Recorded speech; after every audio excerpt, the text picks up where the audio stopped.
All right, this is Weighted to Win, previewing the first race of the new season. That is race 1 at the Vaal. It will be the first meeting on the classic track, and that is due to get underway at 10 minutes to 1. Welcome to one and all, and of course it is a happy birthday to all our equine athletes. All horses in South Africa turn a year older today, and taking us through Weighted to Win for this Thursday meeting is Daryl Marie. Daryl, very warm welcome to you after a decent meeting to round off our Vaal sessions.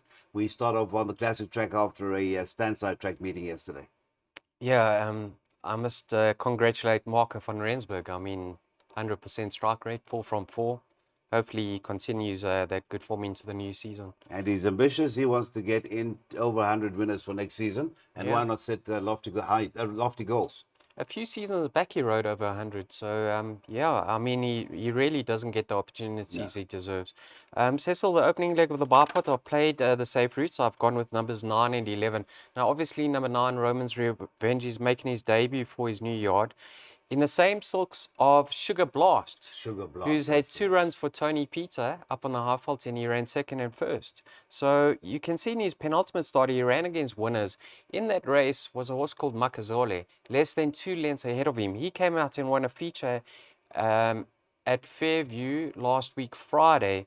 Making his debut for his new yard, he's got the draw to beat. But I'm just backed him up with number 11, Orange County. Now, Anton Marks, the owner or part owner, made me aware of this son being above average, son of Flower Alley. So I thought that was a fair enough debut. The winner won by just over 3 lengths on that occasion, so he wasn't too far beyond the second place runner. In that race was Diwali Rocket, who came out and franked that form. He's got a lot of scope for improvement. 9 and 11, very confident. Right, let's confirm that Bipot for the first meeting of the new season, 9 and 11, very confident. And also confidence, it seems, about the last leg where the 5 is a banker. And that is, of course, Olivia's Way, who looks above average.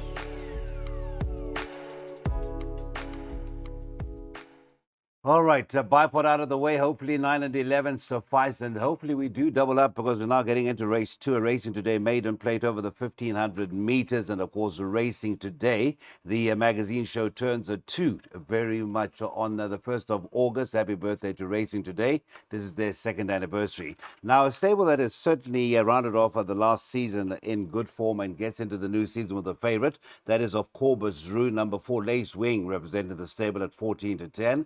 Number 6, the Silver Parasol, was beaten by Lace Wing last time out, 18 to 10. 72, the 5, Messalina, it says 10 to 1. And better bar those quote runners. Lace Wing, at Denon Platina, 3-year-old filly. And it's a Simanga Commander retaining the ride once again. Yeah, I think she's shown nice improvements in each and every start. Like you touched on, the fact that she holds Silver Parasol. Now, Silver Parasol actually cracks a draw this time round. I actually think she's got a possibility of reversing the form. Mr. Laird went through a very quiet spell, but I think maybe the floodgates have opened. Well, hopefully they have, now that he's cracked the ice again recently. Cecil, Messalina is clearly held by Silver Parasol on the Strassen run, but you know, Mark is riding with a lot of confidence. From a neat draw, I'm sure he's going to bounce her out and put her in a prominent position, because it is around the bend. So I wouldn't be surprised to see them finish on top of each other once again. I'm leaning towards Silver Parasol ahead of 4 and 5. All right, so that is 6, the preference from 4 and 5. That is the first leg of the PA due off with the running of race 2 at 25 past 1. And there is the banker, though, and that is a Silver Parasol, to be partnered by Muzi Yeni for the very first time. We're off 25 past 1, leg 1 of the PA.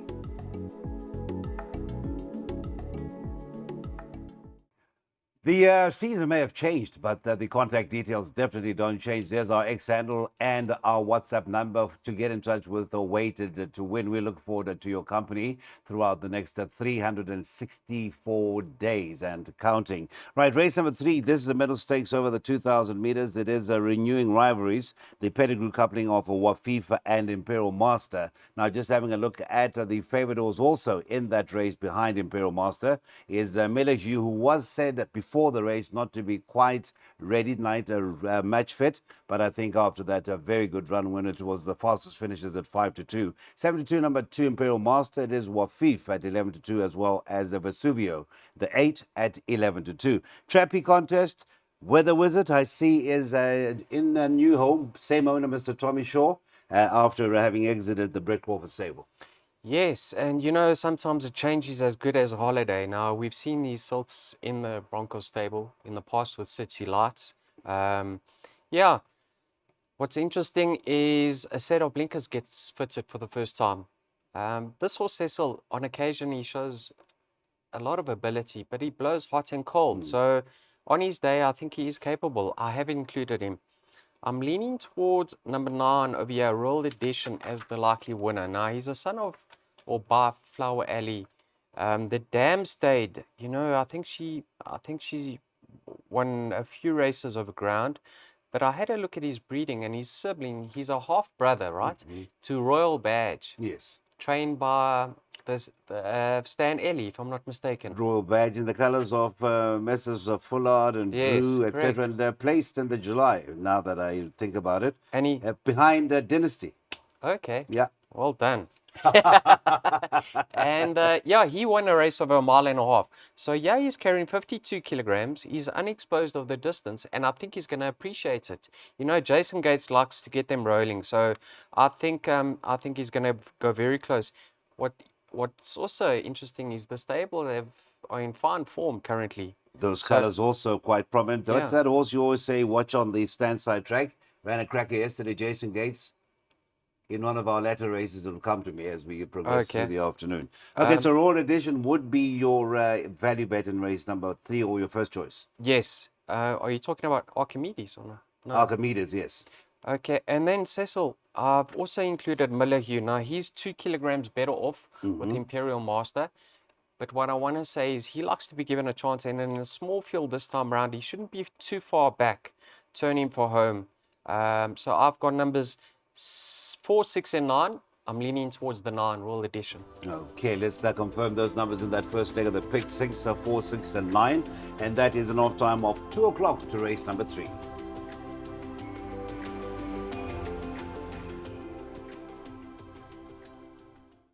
All right, so we're in now to the 4th race of the brand new season. At the Vaal is where we start off our new season. It is off at 14:35. Race number 4 is over the 2,400 meters. A merit rated 68, a handicap, and having a look at the betting for race number 4. Number 1, a Nuclear Force, in good form towards the end of last season, is at 18-10. 6, Ideal Future, value bet in computer form, is at 7-2, 5-1, the 7. Flag Bearer, it's 11-2, and better bar those. By the way, just as I hand over to Daryl, all things being equal, we should finally be back on track in the Western Cape with racing at Kenilworth or Durban, but in fact it is Durbanville because they have been ravaged by bad weather. Let's talk about the Highveld. Definitely going ahead with our meeting. Race number 4. Where do we look? Yeah, Cecil, this favorite Nuclear Force is in fine form. I thought his latest victory was very smooth. There's no reason why he can't defy a £5 penalty. Yeah, and I had a look at Erica's form currently. I mean, he doesn't have many runners, but the horses that he stepped out are always in the money. Yeah. A lot of seconds, a good few winners. So I can certainly see him following up. But I think I found one here. Okay. For the boys and girls. And girls. And ladies. Can I guess? Crips Scholar. No. Guy Alexander. Okay. Now, it was lovely to see Corey have a winner recently. Yes. And I'm hoping that has certainly swung the stable around, because he's also had a second in one of his latest runners. But let's go back to the Khaki Bus run a good few runs ago. Yeah. Over this very same course and distance, right? He now meets, let me get this right, Nuclear Force, 5.5 kilograms better off for 2.5 lengths. He's at 14-1, and you said the favorite's at 18-10. That is looking at 18-10. 5.5 kilograms for a 2.5 length beating, and the stable's turned. All in over here. Guy Alexander each way. Healthy respect for the favorite. Get on early, guys, because when the man is so bullish, you definitely do not ignore, and I don't think it will be double digits by the time we get to race for the first leg of the first jackpot, and it's 1 and 8. Nuclear Force, but has to settle for second behind our value bet, and that is a Guy Alexander. We talk about the soccer sponsorship of the PSL by Betway. Of course, we've got the big one coming up at the end of November. That is the 2024 renewal of the Summer Cup. Lots happening, and of course, that Betway signage will be evident everywhere you go. And more power to them. Certainly are putting their hands where their mouths are. Well, in fact, their mouths where their hands are. Is it, or is that the vice versa? Nonetheless, Phillies and Mares, the 93 is a divided handicap over the 1800 meters. Take out the poor match coupling of the 1, a Special Charm, and the 9, a Crimson Forest. The 6, a Happy Mo, that is your favorite, and that is at a 1 to, beg your pardon, that's the place odds. 18 at 10, the 7, Rosy Lemon. 33 to 10, 15 to 4, the 4, Indian Ocean, 9 to 2, and better, bar those. So it is a 7-runner field of Phillies and Mares, the 93. What's your say, Mr. Murray? Well, I just hope the biggest roughie wins over here because I've gone the entire field in my perms. And it looks, could be. Yeah, could be that. Let's touch on Medler's Tart. Now, prior to a second run after rest, Tony Peter was very bullish that she'd run an improved race on what she showed in her first start on the Highveld. I thought she ran very flat. I had a look at the pace over here. I think it's going to suit her. I mean, there's no other horse that likes to go up front or is a natural pace maker. So I think she could get it easy up front. Peak run on the Highveld, she will improve on her latest effort.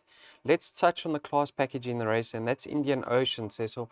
Now, if you had told me mid-January that this filly would only be a 2-time winner, I would have bet my house on that wouldn't be the case. She is better than her recent form, or her record, let's put it that way. You know, in her last start, she ran in a very strong Gold Vase, and in that race was Shoot the Rapids. Yes, who came out and won the Gold Cup. Oh, they ran second. Yes, touched off in the Gold Cup. And the stable companion, Madison Valley, wasn't too far off either. Yes, yeah, they both ran cracking races in the Gold Cup. I can see her notching up another career victory, Indian Ocean. She does have the put into shoulder though. Happy Mo never laid down in her last start. Unexposed, she's now stepping over further. I'll give her a chance. Rosie Lemon has to go in. I'm Regal has to go in. So yeah, I really don't know which way to turn. Field is what the man did, and rightly so. And that maybe you want to even throw in the scratching, one of the scratchings there, and you might just, if the favorite does come through, double up. But that is Indian Ocean. Could be the value in the race at around 15 to 4. Yeah, I think we finally got it. Putting their money where the mouth is. That is a Betway, proud sponsors of Weighted to Win. We go on to the last leg of the Bipot this afternoon. That is race number 6. And here we have an upwardly mobile, newly turned to 3-year-old number 5, Olivia's Way. In those Gerald Sadlier Silks, a favorite at 17 at 10. The 2 DeMarco's Jet 2 to 1. Number 6, Linger No More 4 to 1, 11 to 2, and Better Bar those. So not only do we know those silks of Olivia's Way, we really do know the silks of number 2, DeMarco's Jet. When I first came into the game with working, I think they were very, very much prominent with the David Ferrara stable. Yes, yeah, those also been around forever and a day. Yeah, DeMarco's Jets ran in open company last time out. I actually thought she'd go a little bit closer than what she did on that occasion. Excuse me, sister. What we can say is Safe Space has franked that form, and now she's back against fillies and mares. I don't think she's way above her current rating. I'll give her a chance, but I thought she was a bit one-paced, and she didn't really give me much confidence with her last start. So I'm all in the camp of Olivia's Way. Now, I've rated this filly since her debut effort. What I want to say, Cecil, is this filly still very green in running. And I know Trent Mayhew's a up-and-coming apprentice, but I think she performs much better with more experience and stronger handling. In her penultimate start, when she returned from a layoff with Richard Free in the irons, she was obviously in need of that start, and it's the furthest she's been to date, which was a mile. Then she came back in trip last time out. She's now having her peak run she's going over distance. I think she's going to love because her half brother, right, Rapidash, I think ran second in the Legal Eagle Stakes behind Pekaya. Excuse me, one swear again. And that was over 1800. Gavin's going to have it all his own way from a one-stall gate. He's not going to have to pressurize her to get into a perfect position. And there's a lot of pace in this race. You've got Summerland, you've got Linger No More. So you can just slot him behind the pace. In that race last time out was a filly called World of Alice, who came out and ran a cracking fourth in the Tequini behind Quid Pro Quo over a course and distance which doesn't suit her. She likes a more testing running. I think she's very close to a penalty kick. I know that isn't the case in racing. There's no such thing as a certainty.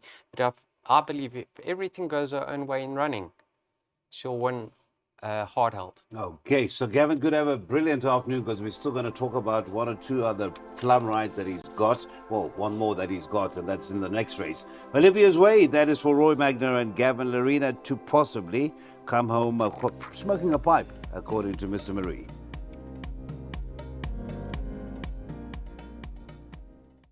All right, so we're into our first leg of the last double of the new season. That is with the running of race number 7. Now, take note, it is a tab4racing.com novice handicap, and that's over the 1450. The 5 Chestnut Bomber in those very familiar source of Mr. Sugolam is at 19 to 10, 3 to 1. Is that the 8 I Belong a zip code? Certainly looks very useful for the Nevenays and stable 4 to 1. 6 to 1 is the recent maiden winner, number 4 Tyson the Brave. 10 to 1 and better. Barthos Dr. Faustus is out, I believe, due to a merit rating change, and that leaves us with a field of 9. Mr. Marie, how do we go about this race? Let's start with zip code. Now, David Nebenhazen's stable's in fine form. Yes. Walker's riding with a lot of confidence. Lovely to see him put 2 slightly below par efforts behind, and beautiful effort last time out beyond Mount Pinatubo. Now, we saw Xantha win from there. Let's see if Skittle Skies has possibly franked the form in race 1. Despite that, I think he's got a money chance over here. Chestnut Bomber was due to run a few weeks back. He was scratched. I think he's showing lovely progress in each and every start. I know they rate him very highly. The son by Lancaster Bomber. Returning from a slight race from a tricky draw. Let's see how he goes. But I thought that was a comfortable victory in KZN last time out. Caretaker says number 6. Yes, sir. Have a look at this son of Karari. Now, he's plummeted in the ratings. He's having his peak run. He's got a lovely draw, SK up. He's down to a 75 from a 88. Should have finished closer in his last start. He had to ease at a crucial stage. Certainly wouldn't have contested the finish, but he would have been a length or two closer. I think he's going to run a blind over here. I think this is a lovely race for him to certainly finish in the money. But number 8 is my top pick, and hopefully by now Mr. Magna is on the double. I Belong. And the reason why I like him is last time out, Pierre dictated everything from up front. He got the run of the race, and I Belong was a few lengths behind, and he went and fetched him. I thought that was an eye-catching victory. What is a concern for me is he's coming back in distance. But I think with only 53 to shoulder, from a neat draw, and getting weight from his other 3 olds, like a Chestnut Bomber, getting 3 kgs from him, and as much as 5 kgs from Zip Code, will swing things in his favor. So I'm going 8 ahead of Caretaker, and then respect for the 3 and 5. 8, 6, 3, and 5. Those are the numbers for the man, but it is the 8 that will get that thumbs up, and it could be a good win bet at around 3 to 1 Muzieni for the Magnus stable, and of course the colors of Johnny Finlayson.